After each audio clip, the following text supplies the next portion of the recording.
In 2012, Google paid $12.5 billion for a company. 19 months later, they sold it for $2.9 billion, a loss that stunned the entire tech world. But here's what makes this story truly unforgettable. The company Google threw away was the company that invented the mobile phone, not improved it, not inspired it, invented it. This is Motorola, and this is the story of how the greatest empire in communication history destroyed itself from the inside. Chicago, 1928. Two brothers, Paul and Joseph Galvin, start a small company called the Galvin Manufacturing Corporation. Their first product, a battery eliminator, a device that let radios run on household power instead of expensive batteries. Nobody remembers that part. What the world remembers is what came next. Motorola built the radio equipment that Allied soldiers carried in World War II. They put communications inside police cars for the first time.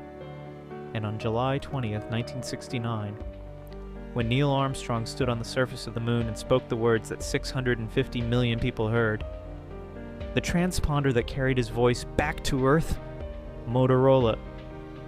By the 1990s, and they weren't just a phone company, they were the phone company. The Motorola StarTAC, the world's first true flip phone, razor thin, featherlight, 60 million units sold. Then came the Razr, cold aluminium, impossibly thin design, a status symbol for an entire generation. By July 2006, Motorola had sold 50 million Razrs. Their global market share had climbed to 22%. They owned the world. But empires don't fall from the outside first. They rot from within. After the Razr, Motorola had nothing. No follow-up phone with real vision, no operating system strategy, no answer to what was coming. While Nokia was sleeping, and Apple was building the iPhone in a locked room in Cupertino, Motorola was celebrating. In 2007, the year the iPhone launched, Motorola's mobile division collapsed. Sales down, losses mounting, the board in a quiet panic. The CEO was replaced, then replaced again. By 2008, the company that built the walkie-talkie, put sound on the moon, and made the coolest phone on Earth, had lost its voice. Their market share, once 22%, had fallen into single digits in 2 years. In January 2011, desperate for survival, Motorola split into two separate companies, Motorola Solutions and Motorola Mobility. And then, a phone call that changed everything.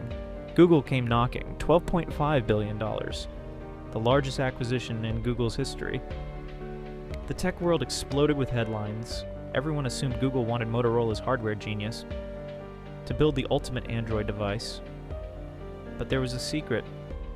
Motorola held over 20,000 patents. Google didn't want the company, they wanted the weapon. The deal closed in May 2012. Within months, Google laid off 20% of Motorola's workforce. 4,000 people, gone. Factories closed. Teams disbanded. The Moto X launched in 2013, a genuinely beautiful phone. But Google gave it almost no marketing support. It was like buying a racehorse and never letting it run. Then on January 29, 2014, just 19 months after the acquisition, Google quietly announced it was selling Motorola to Lenovo for $2.9 billion. Google kept the patents. Lenovo got the bones. The company that gave soldiers a voice in war, put human words on the moon, and made the world's coolest phone, was sold like office furniture. Motorola still exists today. Under Lenovo, they still make phones. The Razr name was even revived, but it is not the same empire. The Motorola that invented mobile communication, the one that began with two brothers and a battery eliminator in 1928, died quietly. Not in a courtroom, not on a battlefield. In a boardroom deal on a January morning. Not killed by Apple, not killed by Samsung. Killed by its own success. By the belief that the thing that made you great will keep you great. The Razr should have been the beginning of the next chapter. Instead, it was the last page. If you want more stories of empires that ruled the world and lost everything, subscribe to Empire Untold, because the next empire to fall is already at its peak.